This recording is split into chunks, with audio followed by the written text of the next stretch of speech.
Hey folks, Ryan here from Mista Rau's Gaming, and I got a very special video for you today because I just finished playing through all of the Pandemic Systems games series on my channel here, and man oh man, did I have fun over the past month playing all of these different variations of Pandemic.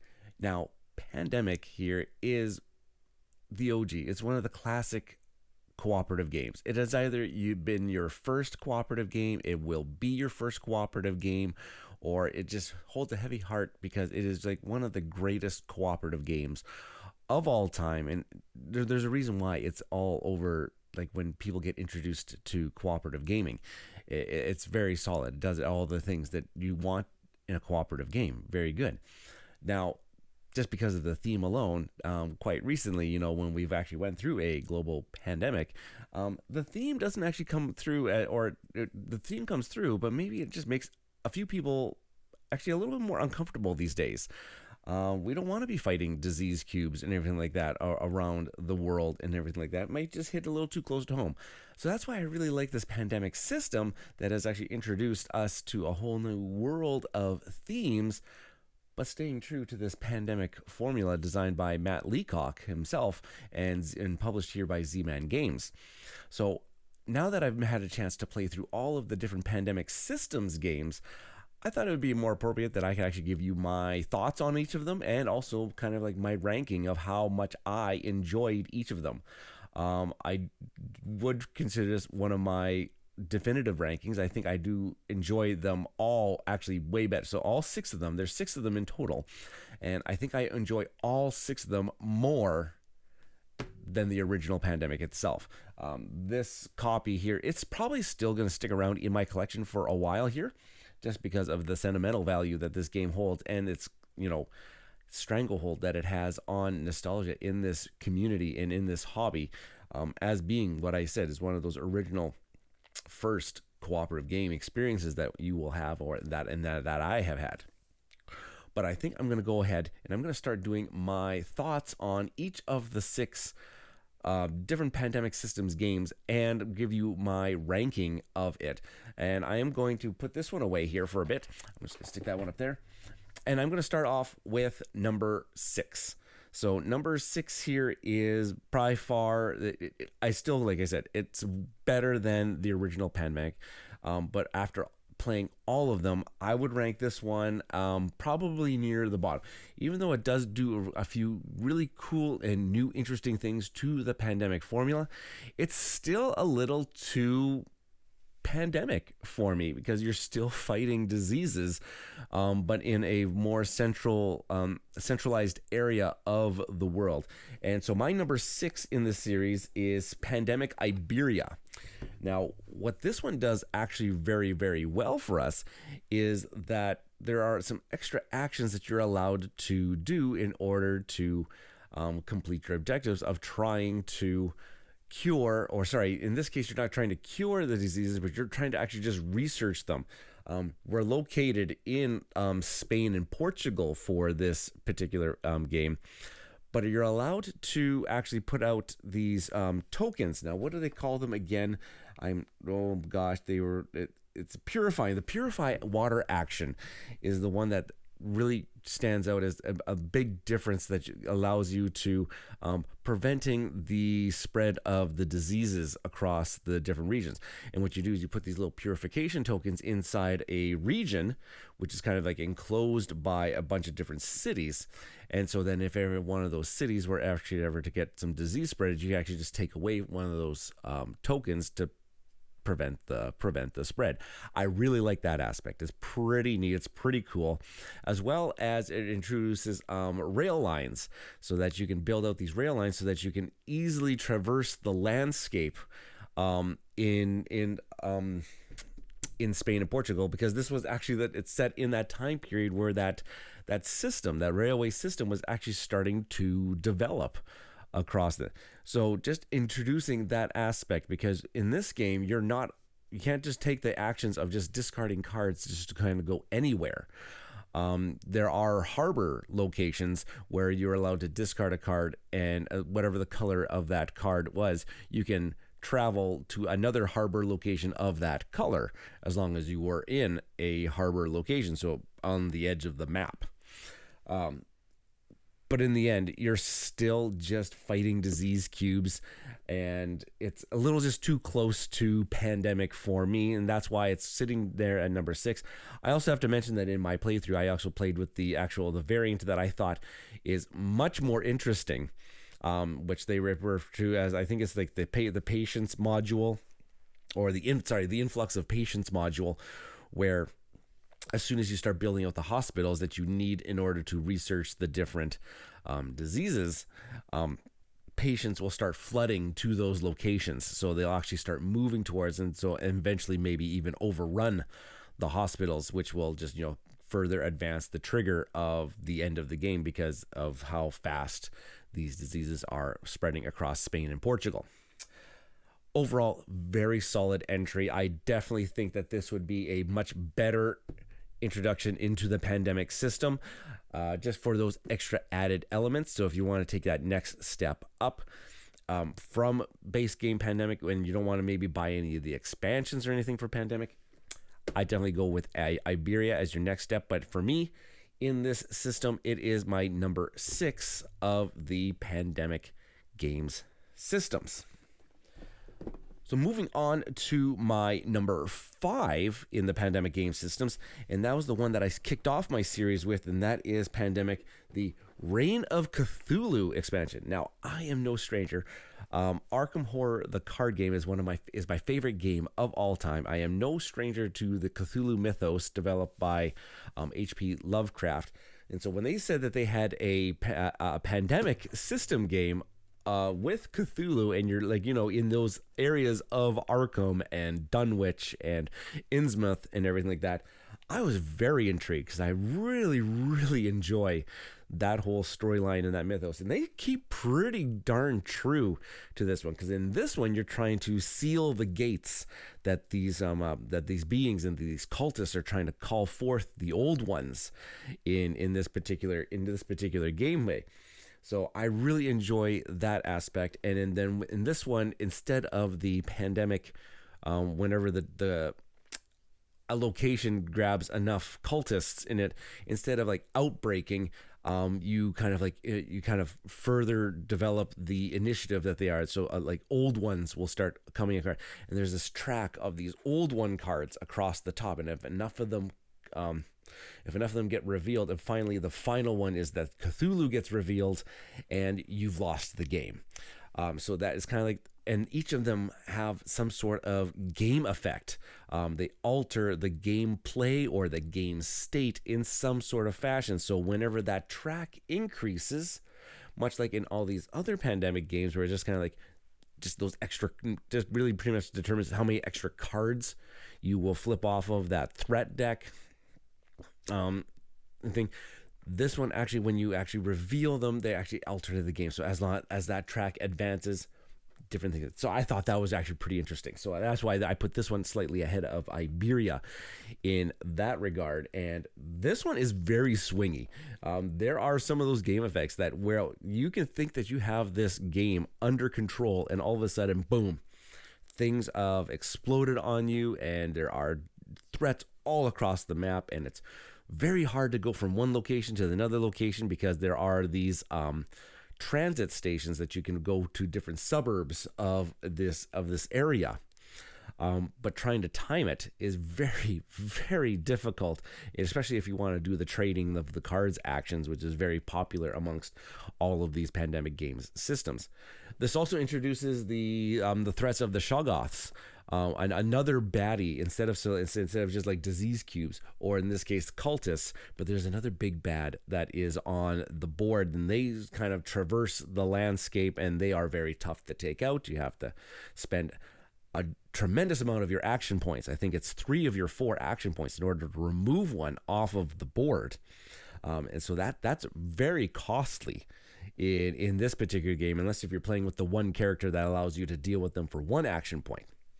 I would argue that you need that character in every single game, because they are so deadly, and they move towards these gates, and if they ever can get to a gate, well, then they're just going to summon another old one and just advance that track.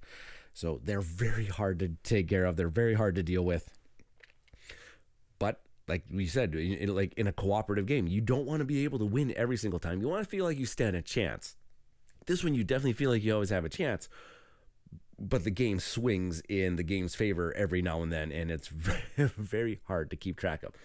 So at number 5, Pandemic: Reign of Cthulhu. It does pretty good if you're a Cthulhu fan and you're a fan of that Cthulhu mythos, and you kind of want you want to maybe like a simpler game to play in those cooperative games, because there's lots of these games that are cooperative. This one I think is probably the easiest to play out of all of them. I would definitely take this one give this one a shot if you're looking at a Cthulhu game that is cooperative. Okay, now going to my number 4 game in the Pandemic Game System series, and that is going to be the Fall of Rome. Now don't get me wrong. We're going to get into the point. These are all very good games. This is a very good game. Putting this one at 4 or 3, really 4 and 3 could actually be interchangeable at this point, because I liked them really both. I really like this theme of that end of the Roman Empire, and there's all of these barbarian tribes. Those are your threats in this game. These barbarian tribes that are traversing the landscape and trying to get to Rome and sack Rome. And that's one of the big things that is going to be happening here. And what you have to do is that you have to kind of deal with these barbarian tribes. You will win the game when you either forged an alliance with the tribes, or those tribes are actually not existent on the current that kind of like, that southern Mediterranean map. And so you win the game if there's a combination of you forge the alliances and they don't exist on the map. You've kind of conquered them a little bit. So I thought that was a really neat win condition. You're not trying to like, cure or anything like that all of the threats. Rather, this one you're trying to form the alliances of some of them and try not to have the rest. In my gameplay, I was actually ended up going for trying to forge the alliances of all of them, just because that's the way it was just ended up working out. But that's definitely not way to win. This also introduces the concept of kind of like the Purify tokens in the Pandemic Iberia, but you can have these legions, but you can actually take these legions with you from location to location. And if these barbarian tribes are going to enter that particular location, well, the legions will just end up fighting them off. And so therefore you trade putting the barbarian down, but a legion will have to come off the board.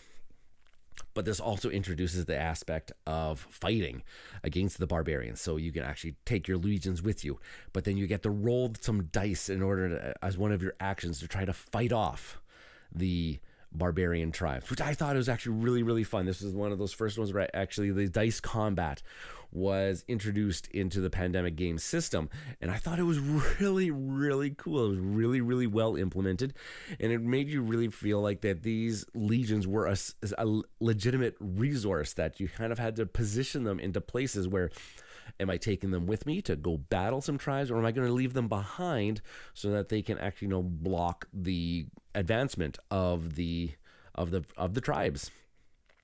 This one also introduced, though, the mechanic of when the threat cards get revealed, the tribe doesn't necessarily spawn in that particular location. You actually have to trace back. There's a map. There's kind of like a flow of how the barbarians are entering to the various different locations. So you can't go too far down the line. They have to have already been at the previous location in order for you to be able to advance them along the line. So it was a little bit confusing at the very beginning on where exactly do I spawn these barbarian tribes when I flip over those threat cards. But after a few rounds, you get the flow of it anyways. And plus the iconography on the board is actually very well laid out. There's arrows traversing the map on how that particular tribe goes from one location to the next. So that's a minor little quibble about this one.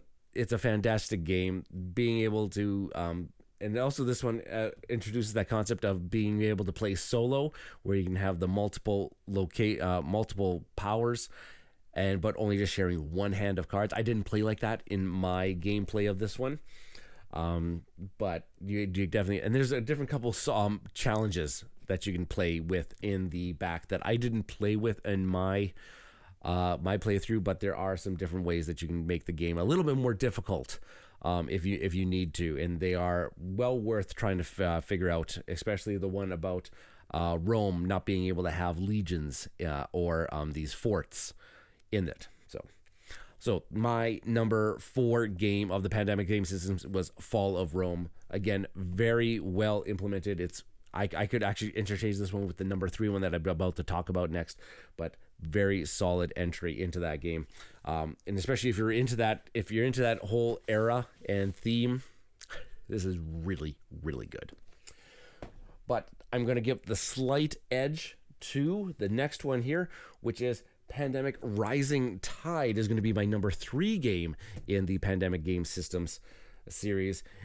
On the theme alone, what a wonderful theme of being in the Netherlands area where all of that flooding and just the way that the coastal land and how the elevation of the land works, that all of these lands are flooding and you have to build up the dikes in order to prevent the flooding. Your goal is to construct the major hydraulic structures that are very famous across this land in order to help them deal with the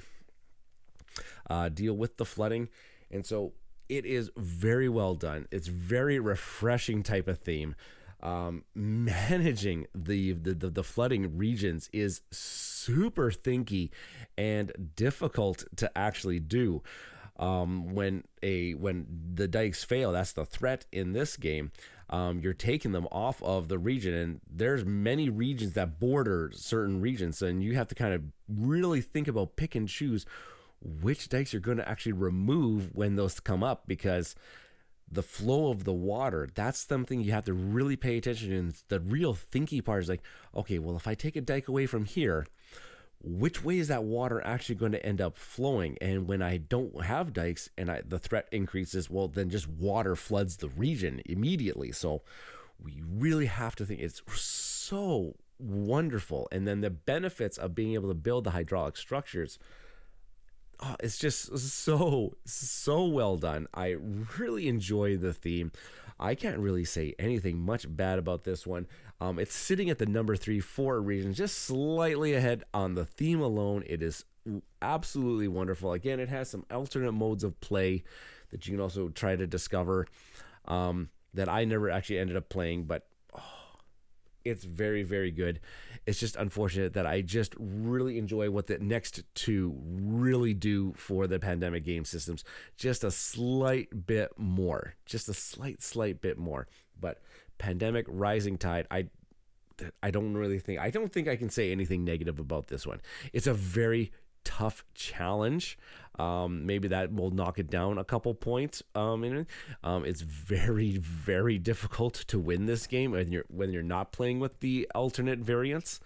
But I think it's really well done. I would not expect anything less than one of the Splotter designers to create something in this universe of gameplays. So, number 3, Pandemic Rising Tide. It's awesome. It's really, really good. But I have to give the slight edge to the next 2 games in the series. Now, there is one that I do like, one ahead of the other. So at number 2 in this series, I'm going to give it to the World of Warcraft Wrath of the Lich King Pandemic Systems game, which is the latest one that came out on the channel just by chance. But in this one, they really take that World of Warcraft IP, I believe, and really enforce it into the gameplay. I am not a World of Warcraft player, like I mentioned on the playthrough, but my goodness gracious, the amount of cooperation that you need to plan out in this game is fantastic. This one, you're also trying to you have to complete quests across the different regions in order for you to complete the final quest against the Lich King himself. which is I thought was a really neat aspect. Kind of, you have to complete certain quests ahead of time, and those quests are variable. There's 3 different quests for each of the 3 different regions, so there's quite a bit of variability in those quests. As you perform that action, do something against the players every single time. So you have to manage your health as the different characters, because if your character ever gets knocked out, well, that's just going to advance the despair tracker. And the despair tracker, that's the thing that's going to trigger the end of the game if it ever gets down to the very bottom of it. This is another one of those games where it's like, hey, the goblins themselves that are being put out on the board through the threat track, they aren't going to spread across the thing. Rather, if you cannot put one out, that despair tracker is going to advance. This also introduces the big bads again onto the board, which are the abominations. And if you can't put an abomination out onto the board, well, it advances the despair tracker. If you run out of player cards, well, every card that you can't draw, it's going to advance the despair tracker. So you really have to keep that in check. You definitely do not want your characters KO'd. You do need to be with each other on those quests, because more characters that are on the quest location, there's a better chance of you being able to advance the quest tracker faster, because they will be allowed to contribute cards. But one of the best things about this one is that it introduces the concept that the player cards aren't just player cards, but that player cards also give you free actions on your turn. None of these other pandemic games, the player cards are just the cards you have to collect in order to solve the big threat at hand. Is it disease cubes? Is it alliances with the barbarian tribes? Is it building the hydraulic structures? That's all the purpose of the player cards are. Moving you from location to location, whatnot. This one gives you abilities on the player cards. The player cards that have the travel icon, the boots, well, you can either keep them as boot icons for the quests, or you can actually discard them to move your characters around the board for free, as a free action, not one of your 4 actions. It has the dice battle system again in it. Do you need that extra 1 strength in order to defeat an extra baddie on the board? Well, you can discard the fighting cards. You don't want to take any damage from the fighting. There are defense cards that you can do. Do you need to heal more? There's healing cards. So really well done. I really liked the aspect of the player cards actually do something in this game, and then the variability of the quests and the challenge of all of those goblins just hoarding the board, just coming at you in waves and waves, and then having to finally fight the Lich King. The Lich King is also a resource in this game for the baddies, because they add on +1 strength to whenever you do a fight or quest in that particular region that he's kind of lingering over. Really solid entry. I'm not a World of Warcraft fan, not a fanboy or anything. Never played the IP, but man, oh man, I really enjoyed the gameplay on World of Warcraft: Wrath of the Lich King. Very well done. Stays true to that pandemic games system that all of them fall through. Really, really solid entry. But the one game that does end up edging out Wrath of the Lich King, and that is the latest one. I think this is the newest one in this series, which means they are evolving. They are getting slightly better, in my opinion. And that is Star Wars: The Clone Wars pandemic game system. Now, I liked World of Warcraft: Wrath of the Lich King. Pretty darn good. I like this one more, not just because I'm a Star Wars fanboy. I really, really like Star Wars.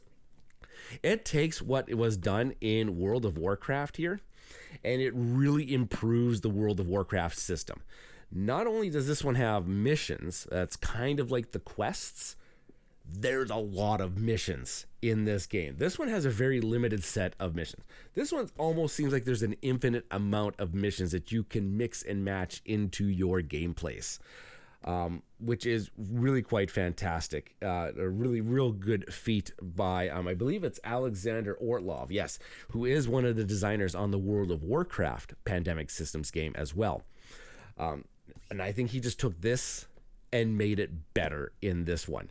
Wrath of the Lich King only just has Wrath as the Lich King as the big bad.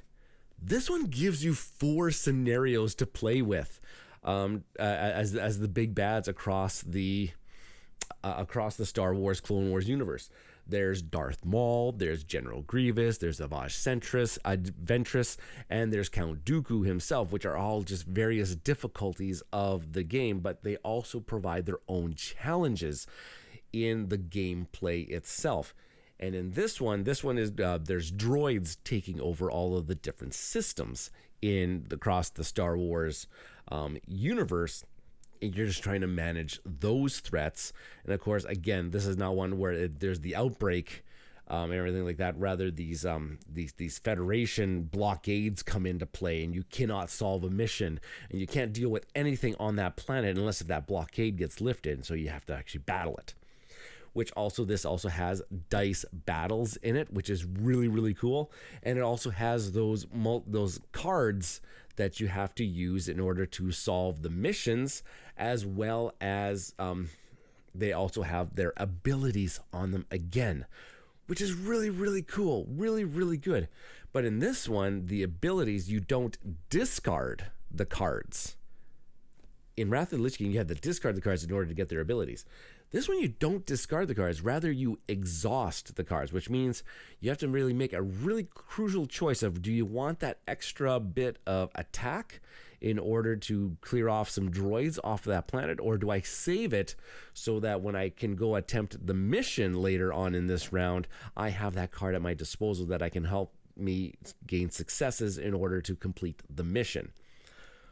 Also, you have to weigh when you're playing with other players too, that I don't want to exhaust all of my cards because I could possibly be assisting in those missions as well, as long as my cards are not exhausted. And in this one, when you take damage, you don't have a health tracker, rather your hand of cards is your health. So when you take damage, you have to discard cards out of your hand. And then, of course, there's ways to block the damage. There are really cool event cards in this one that are thematic to the characters across the Star Wars universe. I just absolutely adore this version. This is, again, the way that you lose this one is a track. I think it's the Empire track. It's like Darth Sidious's track, where once that track gets to Darth Sidious, you've lost the game. He's got his stranglehold over the universe. And there's none of the outbreaking that is going to happen. But man, oh man, they did such a wonderful job on Star Wars The Clone Wars. This is my favorite way to pandemic at the current moment. World of Warcraft, very close second. But man, oh man, what they did with this one and the variability that you get in this game is tremendous. You get awesome value in this game when you decide if you decide to play it or pick it up yourself. So that is my number one pandemic game system, and I can't wait to see if they come out with more in this pandemic system. I'm assuming that they will most likely try to come out with some more, because they have some real big hits here. Again, all 6 of these games I would play well over the original pandemic game itself. All great additions. They are all great additions to my collection of pandemic games. All right. Well, my final thoughts here are, man, I really enjoy how these games have evolved over time, staying true to that pandemic system. When they say it's the pandemic system, I played these like back to back to back. Like I played all of these this past month, and they are all... I found that learning each of them, after I was playing so many of them, learning one game from the next to the next was not actually very difficult, because they're staying so true to that formula that makes them so good. You just have to learn the new nuance of that particular game. Like, I saw the DNA change from the World of Warcraft to the Star Wars Clone Wars. They are very similar in style. You just have to learn the new nuances of, oh, right, in Star Wars, you don't discard the cards. You keep the cards, but they become exhausted. That was something that I had to actually get used to. I would actually really, really like to see them maybe try to expand these rather than just keep coming out with new editions and different pandemic games. I think they have some really solid titles in here already, and maybe you could probably start expanding on these current titles. Star Wars Clone Wars for me is almost a near perfect game, and I would not want to buy another one. I would just rather maybe they could probably give me some more content into that one. There's some more baddies that you can include into the Star Wars Clone Wars universe. You definitely don't need more missions. There's so many missions in this game that you could just mix and match, create harder difficulties, easier difficulties, all around the way. All right. Well, that has been my experience with the Pandemic Games system. That is my ranking of number 6 to number 1. Number 6 being Iberia, 5 being The Reign of Cthulhu, 4 being Fall of Rome, 3 Rising Tide, 2 World of Warcraft Wrath of the Lich King, and of course number 1 Star Wars The Clone Wars. All right. Well, how did I do? What do you like about the Pandemic game systems? How many of them have you played? Leave a comment in this video. Did I get the ranking right? What would be if you've played all of them, what would be your ranking of the Pandemic game systems? I would be very intrigued on how close was my ranking to your ranking. That would be a really, really interesting experiment, and love to interact with you around those phases. All right. Well, if you enjoyed this video, please consider putting a like on it. Subscribe to the channel if you haven't done so already. And those notification bells are there for if you want to get notified. Every Tuesday, I go live to play some games, either solo or with friends. And I also release videos like these ever so often on the channel. Lots of solo gameplay videos and stuff like that. All right, folks. Well, I've been Ryan, Mr. Rau's Gaming. Pandemic game systems, keep them coming, or expand them. I can't get enough. Really, really, really enjoy all that stuff, and I hope you do too. All right, folks, just like always, thanks for watching. Cheers, y'all.